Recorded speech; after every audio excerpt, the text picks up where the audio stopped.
এই জন্য তত্ত্বদর্শী গুরুর কাছে আত্মমানে জীবন জৈবনে পিটিয়ে দিয়ে তার কাছে সময় ব্যয় করে এই তত্ত্বকে উপলব্ধি করতে হয়। ওইখানে ভাগবতে যাই কানলে কাজ হয় না।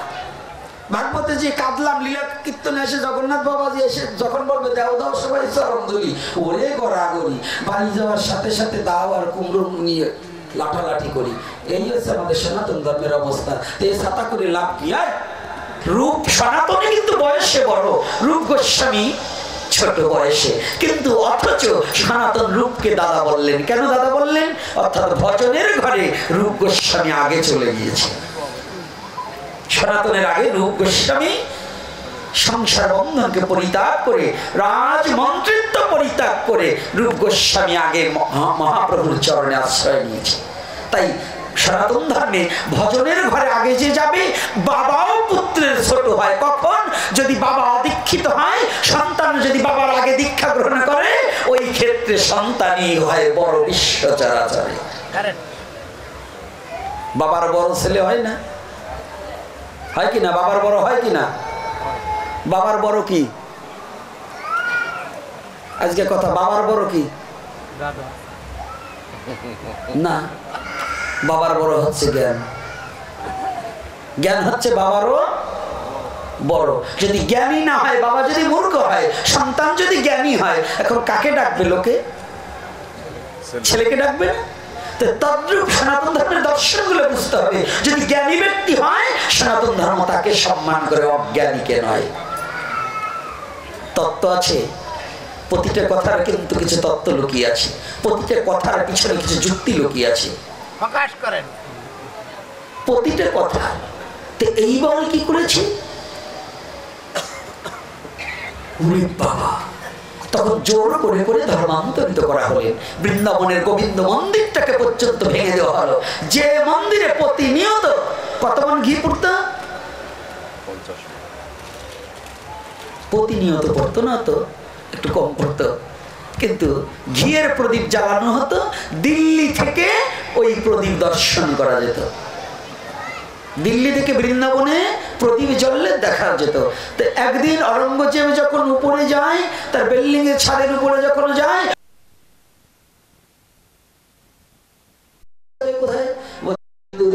মন্দির বৃন্দাবনে গোবিন্দ মন্দির, বলছে আগামী দিনে ওকে ভেঙে দাও। কত বড় অত্যাচারী, কত বড় অত্যাচার! এই কথাটা একটু ভিতরে মেমোরিতে ঢুকাতে হবে, ব্রেনে একটু ঢুকাতে হবে। কত বড় অত্যাচারী ছিল সে। সেই অত্যাচারের পরিপাকে ওনার অত্যাচার ওই অট্ট এলাকায় হিন্দুদেরকে জোর করে করে ধর্মান্তরিত করা হবে। ঠিক সেই সময়টায় মহাপ্রভু বললেন, কাদেরকে পাঠালেন? আজকে যে হরিভক্তি বিলাস লেখা আমরা পড়ছি, এই হরিভক্তি বিলাস কিন্তু গোপাল ভট্ট গোস্বামী। এই গোপাল ভট্টর বাবার নাম কি জানা আছে? বাহ বাহ বাহ, গৌর হরি বল। ব্যাঙ্কো ভট্ট। এই ব্যাঙ্কো ভট্টর ছেলে হচ্ছে গোপাল ভট্ট। এই গোপাল ভট্টকে নেওয়ার জন্য এই ব্যাঙ্কো ভট্টর বাড়িতে 6 মাস ছিলেন মহাপ্রভু। 1-2 দিন নয়, কয় মাস? 6 মাস ছিলেন, 1-2 দিন নয়। তো 6টা মাস যে সন্ন্যাসী 3 রাত্রি এক জায়গায় অবগাহন করেন না, আর সেই মহাপ্রভু তৈত্বিক সন্ন্যাসী হয়ে, বড়চারী সন্ন্যাসী হয়ে মহাপ্রভু 6 মাস এক জায়গায় থাকলেন। শুধু গোপাল ভট্টকে সংসার বন্ধন হইতে মুক্ত করে হরিনামের পূজার সেই সৈন্য তৈরি করার জন্য গোপাল ভট্টকে সঙ্গে নিয়ে চলে গেলেন। কথাটা খেয়াল রাখতে হবে। চলে গেলেন, সর্বস্বামীকে পাঠিয়ে দিলেন বৃন্দাবনে, তোমরা আগে যাও। কেন যাবে? তোমরা আগে গুপ্ত তীর্থকে পুনরুদ্ধার করো, পুনরুদ্ধার করো। আজকে বৃন্দাবনে যে রাধে রাধে বলে যে আমরা কীর্তন করে নাচার যে সুযোগ পেয়েছি না, এটা আমাদের কারণে। এটা মহাপ্রভু আর সর্বস্বামীর অশেষ কৃপায় বৃন্দাবনে যাওয়ার সৌভাগ্য আমাদের মতো হতভাগা জীবের ভাগ্যে ঘটেছে। তাদের যদি এই কষ্ট না করতেন, তারা যদি আমাদের কিছু না দিতেন, আমরা আজ কোনদিন রাধার কৃপা পেতাম না। রাধার রানীর নাম বদনে উচ্চারণ করতে পারতাম না। ব্রজের ধুলায় পারতেন না। এটা মহাপ্রভুর এবং সারা গোস্বামীর অবদান। আমরা ভুলতে বসেছি, হিন্দু জাতি ভুলে যাচ্ছি প্রভুর অবদানকে, অস্বীকার করতে বসেছি।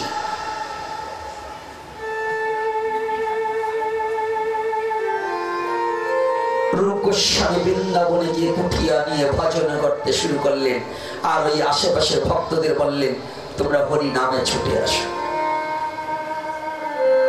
যমুনা পার হলে ভান্ডি বনে যাওয়ার সময় দেখবেন ওখানে আজও আচরণ হিন্দুদের মতো না। তারা হিন্দু, কিন্তু হিন্দুদের মতো আচরণ নেই। কেন? এই পূর্বের স্বভাবটা অনেকটাই পরিবর্তন করতে পারেনি। আজ অবধি রূপ গোস্বামী প্রতি ঘরে ঘরে গিয়ে হরিনাম প্রচার করতে। তোমরা আসো, দেখে যাও, তোমাদের ঘরের পাশে যে এমন বস্তু আছে তোমরা জানো না, তোমরা দেখে যাও। এমন করে করে জনমানব নেই কোথাও। আস্তে আস্তে আস্তে আস্তে রূপ গোস্বামীর কথা যখন চতুর্দিকে ছড়িয়ে পড়লেন যে বৃন্দাবনে এমন এক রূপের মানুষ এসেছে, এমন এক বৈষ্ণবের উদয় হয়েছে, যার বদন দর্শন করার সাথে সাথে মনের সমস্ত ময়লা দূরীভূত হয়ে গিয়ে শুদ্ধ প্রেম ভক্তির উদয় হয়ে যায়।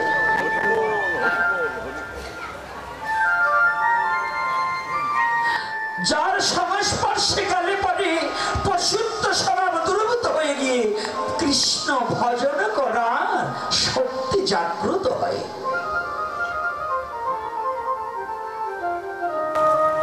রূপ গোস্বামীর সঙ্গ করার জন্য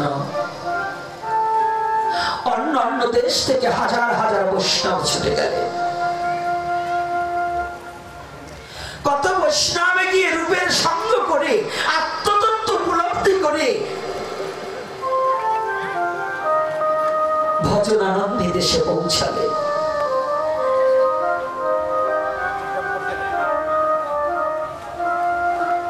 ছোট ছোট করে বাজবে। এইবার যখনই বৃন্দাবনের মাটিতে ভক্তরা আসছে, এর মধ্যে একজন ভক্ত কুৎসিত চেহারা, বাঁকা, হাত পা মোড়ানো, আমাদের মধ্যে কি বলি জানি এখন, যেন কি বলে ভাষাটা, প্রতিবন্ধী। আর আগের দিনের ভাষায় বলতো খঞ্জ। খঞ্জ মানে কি? হ্যাঁ, হাত পা বাঁকা, তাই না বাবা? খোড়া, একে বলা হতো খঞ্জ। কিন্তু শ্রীধাম বৃন্দাবনে আজকে এই লীলাটা কেন অবগাহন করছি জানেন? আমাদের সনাতন ধর্মের মধ্যে কি তত্ত্বটা লুকিয়ে আছে, আর এই বৈষ্ণব অপরাধ কত বড়ই অপরাধ, এই তত্ত্বটাকে বুঝাইবার নিমিত্তে এইখানে একটু আলোচনা করি। তবে আলোচনা অন্যদিকেও যাব, ভয় নেই, যাব না তা নয়, কিন্তু যেখানে মহাপ্রভু কৃপা করে এনেছে ওখানে একটু যাব।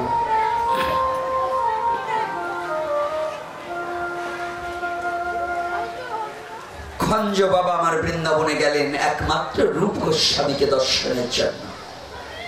হাঁটতে পারে না, চলতে পারে না, চেহারাটা বিদঘটে চেহারা, চেহারাটার মধ্যে কোনো সেই, আজকাল তো আমরা সুন্দরের পূজারী সবাই, যার চেহারাটা বেশি ভালো তাকেই মনে করি ভদ্রলোক। প্যান্ট শার্ট পরা থাকলেই বুঝি ভদ্রলোক হয়, কিন্তু ওর মধ্যে যে ডাবল ভদ্রলোক লুকিয়ে থাকতে পারে এটা কিন্তু দেখি না। সাধুর পোশাক পরলে ভাবি ওই বড় সাধু। পাতা মোটা যদি এই কিছুদিন আমাদের ছোটবেলায় বুঝতাম কি, মোটা মোটা মানুষ দেখলে ভাবতাম এইটাই বুঝি বড় গোসাই, মোটা মোটাটা দেখলে। কারণ ভাবতাম কে এই, আবার কেউ যারা মোটা তারা আবার ভাইবেন না, আপনাদের বলছি না, আগে আমরা এইটাই ভাবতাম। আর দারোগা যদি মোটা না হয় তাহলে মানাইতো না। বলেন আপনাদের জীবনে কি মোটা যেটা ওইটাই বুঝি দারোগা। কিন্তু ইদানিং ঘুরে গেছে, আমরা এখন শাস্ত্র দর্শন করে পাই বৃন্দাবনে সরগোস্বামীর মধ্যে একটা মোটা তাজা নাই আছে। তারা একেবারে রোগা, একেবারে শুকনো। কেন?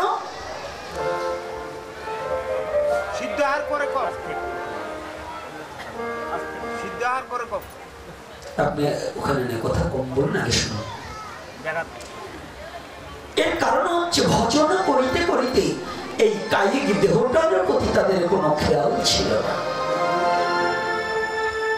তাদের একটাই চিন্তা চেতনা ছিল যে আমার আত্মাটাকে কবে পরিশুদ্ধ করে ভগবানের সেবায় লাগাতে পারবো।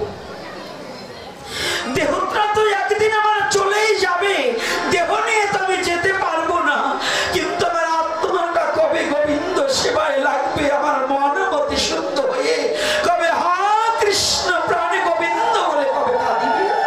কৃষ্ণ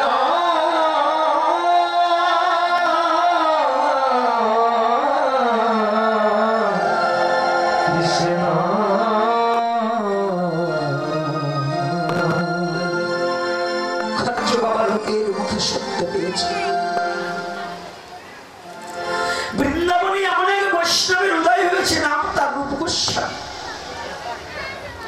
যার বদনখানা দর্শন করলেও নয়নে জড়িয়ে যায়। যদি ভাগ্যক্রমে তার চরণ ধুলি কেউ শিরে মাখতে পারে, তার প্রাপিত অঙ্গ জড়িয়ে যাবে।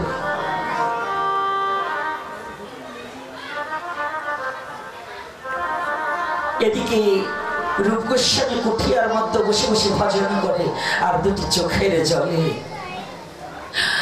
রাধা মাধব ভুলে দুটি চোখের জলে কেঁদে কেঁদে বক্ষ প্লাবিত করে, রাধে দয়া করো, একবার তুমি দয়া করো এই অনন্ত কোটি জীবের প্রতি, যেন জীব রাধা প্রেমে মাতোয়ারা হতে পারে।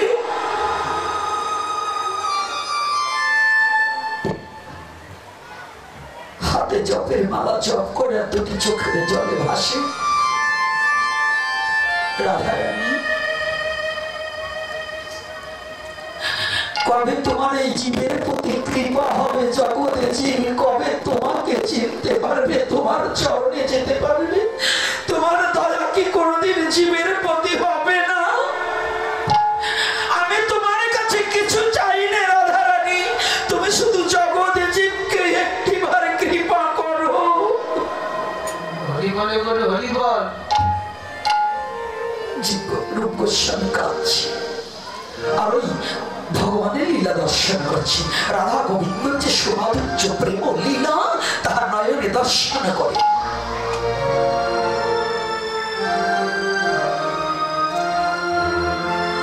চতুর্দিকে খ্যাতিনামা ছড়িয়ে গেছে। রূপ গোস্বামীর মতো এমন ভজন দ্রষ্টা জগতে কেউ নেই।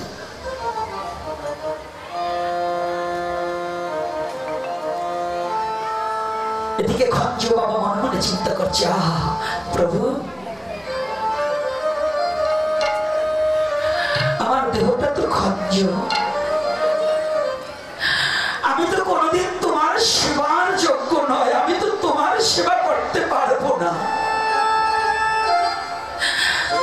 আমার এই বিদঘটির দেহটা নিয়ে, আমার এই চেহারাটা নিয়ে আমি কেমন করে তোমার সেবা দেবো? আমি তো তোমার সেবা কিছু জানি না, আমি তন্ত্রহীন, মন্ত্রহীন, শ্রদ্ধাহীন, ভক্তিহীন, আমার শ্রদ্ধা ভক্তি কিছুই নেই জগতের মাঝে, আমি তো তোমার সেবার কিছু জানি না।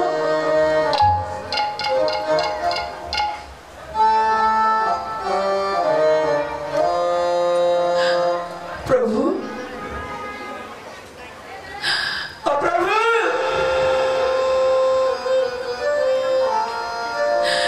কবে আমার এই খঞ্জ দেহটা, কতদিনে রাধে রাধে বলে আমি কতদিনে তোমার চরণে যেতে পারবো?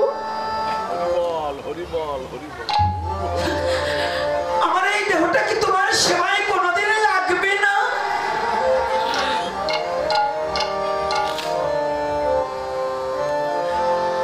আমার এই দেহটা কতদিনে তোমার সেবায় লাগবে? প্রভু, তুমি একটিবার খুলে বলো।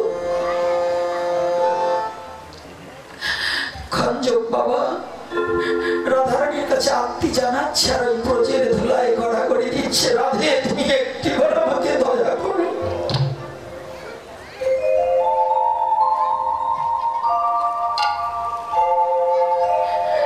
এই বিশ্ব জগতে ভগবানের কৃপা পেতে হলে যতদিন পর্যন্ত ভক্তের কৃপা না হয় ততদিন পর্যন্ত ভগবানের কৃপা হয় না।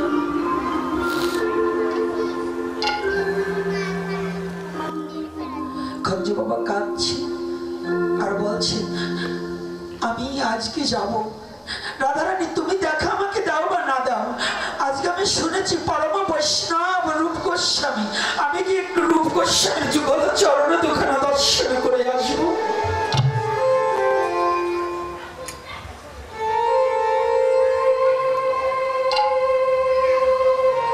আমি গিয়ে রূপের চরণে দুখানা একটু দর্শন করে আমার এই খঞ্জ দেহটা নিয়ে অন্তত একটা প্রণাম করে আসি। খঞ্জ বাবা ছুটে চলেছে, নাম করছে আর গড়াতে গড়াতে ছুটে চলেছে।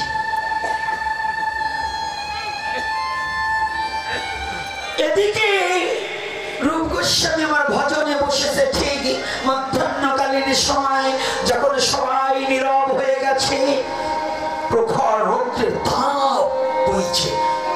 রূপ গোস্বামী ভাবছে, এই তো আমার সময় এসেছে, আমি এখন একটু স্মরণে লীলায় যাই। এই স্মরণে লীলাটা কেমন জানেন? এখন তো ফোন পেয়েছি, ওই লন্ডন থেকে ফোন করলে এখানে বসে ছবি দেখি। এই পৃথিবীর সবার আগে সনাতন ধর্মে এইটা ব্যবস্থা ছিল। আর্য মহর্ষিরা ধ্যানের মধ্য দিয়ে ওই ইংল্যান্ডে যা হয়েছে বাংলাদেশে বসে তারা দেখতে পেত।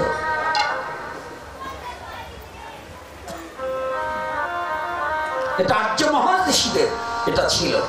গুরু শিষ্যের মধ্যে এমন সম্পর্ক তৈরি হতো যে শিষ্য কি করছে গুরু বাড়ি বসে জানতো, বলে দিতে পারতো না বাবা? ছিল না এটা? এখনো আছে কারো কারো কাছে, আমার কাছে না থাকতে পারে, যারা ওই ভজন করে নিজেকে উন্নত আত্মোন্নতি দেশে নিয়ে গিয়েছে, তাদের মধ্যে এখনো হয়। হয়তো আমি পারছি না তাই করছি না, কিন্তু আজও হয়। যদি সেই অনুগত হয়ে ভজন করা যায়। তো রূপ গোস্বামী আমার ধ্যান নেত্রে রাধা গোবিন্দ লীলা দর্শন করছে। রাধা গোবিন্দ লীলা দর্শন করছে এমন করে চোখ বন্ধ করেছে যখন। এখন বলবে চোখ বন্ধ করলে কিছু দেখা যায় নাকি? চোখ বন্ধ করলে কিছু দেখা যায়? আপনাদের চোখ কয়টা? কয়টা? কি কি চোখ? এই দুইটা আর একটা এই জায়গা, এই জায়গা কয়টা দি কপাল। তো মানে এইটা আবার এইটাতে দেখা যায় না, না মানে ওই চোখ আবার এই চোখ দিয়ে দেখা যায় না, তাই তো? চোখ তিনটা ঠিক আছে, কিন্তু বোঝায় ভুল আছে। চোখ তিনটা, একে চন্দ্র, দুইয়ে পক্ষ, তিনে নেত্র। সনাতন ধর্মের নামটা পড়েছেন? পৃথিবীতে যত জাতি থাকুক, আদি শিক্ষিত জাতি হচ্ছে সনাতন ধর্ম অবলম্বনকারী। আদি শিক্ষিত জাতি। যদি বলে কেন? যখন পৃথিবীতে কোনো শিক্ষা ব্যবস্থা চালু ছিল না, সনাতন ধর্মে তখন গুরুকুল ব্যবস্থা ছিল। যখন পৃথিবীতে কোথাও কোনো শিক্ষা ব্যবস্থা চালু ছিল না, সনাতন ধর্মে তখন গুরুকুল ব্যবস্থা ছিল। সর্বশ্রেষ্ঠ শিক্ষিত জাতি সনাতন ধর্ম অবলম্বনকারী ছিল। আদর্শ লিপিতে প্রথম, এখন আদর্শ লিপি উল্টিয়ে দেওয়া হয়েছে। আদর্শ লিপি প্রথম ছিল একে চন্দ্র, দুইয়ে, তিনে কি বাবা ছিল না, চাইরে, এখন চাইরে বেদ নাই, আছে? এখন আদর্শ লিপিতে লেখা আছে? নেই, সেটা পাল্টে গেছে, এখন পাবেন না। সনাতনী লেখাপড়া শেষ হয়ে গেছে। কারণ আপনি দেখুন সেখানে কি ছিল। একে চন্দ্র, চন্দ্র কয়টা? চন্দ্র আর চাঁদ কিন্তু এক নয়। চাঁদ গগনে হয় আর চন্দ্র মানব দেহে উদয় হয়। এই আপনাদের মনে একটা প্রশ্ন জাগতে পারে, আসবার বলছি জামাই চাই আইসে পুত্রে চাই কেন চাই কুটবানি? কারণ কার্ড দেখছেন হিরণময় বাবার, আইসে গোপীনাথ। একটু নাও ভালো লাগতে পারে, কারণ অনেকেই তো আসছেন হিরণময় বাবা আসবে এইটা শুনি না, কিন্তু এর কারণ হয়েছে আমার হিরণময় বাবা আসার ইচ্ছা ছিলেন, কিন্তু রাষ্ট্রীয় কারণে পাসপোর্ট ভিসার ব্যাপার তো একটা দেশ থেকে অন্য দেশে ঢুকতে হলে তার পারমিশন না পেলে আসার তো আর কায়দা নেই। তাই যে কোনো গোলযোগের কারণে বাবা আসতে পারেনি, তাই আপনারা মনে কোনো কষ্ট পাবেন না। যেন গৌরহরি যেন তাকে সুন্দর এবং রাধারানী কৃপা করে তাকে যেন সুন্দর এবং সুস্থ রাখে, যেন ভবিষ্যতে আমাদের মাধ্য এসে যেন সে হরি কথা রাধারানীর মহিমা যেন ব্যক্ত করতে পারে। আপনারা সকলে একটু আমার হিরণময় বাবার জন্য একটু সবাই প্রার্থনা করবেন, তিনি যেন আবার আমাদের মাঝে এসে যেন আমাদের সাথে বসে যেন হরি কথা আমাদের কর্ণগোচর করাইতে পারে। রাধে রাধে। নাকি কষ্ট পাবেন না। এখন তিনি আসতে পারেনি, রাধারানী হয়তো তার ইচ্ছা হয়েছে গোপীনাথকে আনার, তাই গোপীনাথকে নিয়ে আসছে। এজন্য তারও কিছু করবার নেই, আমারও কিছু করবার নেই। আমি ডাইরেক্ট হারাধন বাবাকে না বলে দিয়েছি, পারবো না। কিন্তু পরবর্তীতে বাবার অনুরোধে আমার প্রোগ্রামে অন্যজনকে ছেড়ে দিয়ে আমার এই পণ্ডিত মশাই বলছে, বাবা দাদা এত কষ্ট এতবার বলতেছে যেতে হবে। আরো হিরণময় বাবার পাঠ, বাবাও আসতে পারেনি, কিন্তু এখন কি করা যাবে, গোলযোগের কারণে আসতে পারেনি।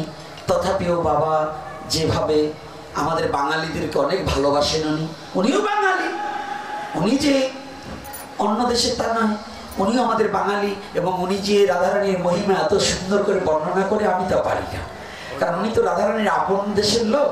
এই জন্য উনি আবার রাধারানীর মহিমাটা খুব সুন্দর করে বর্ণনা করে।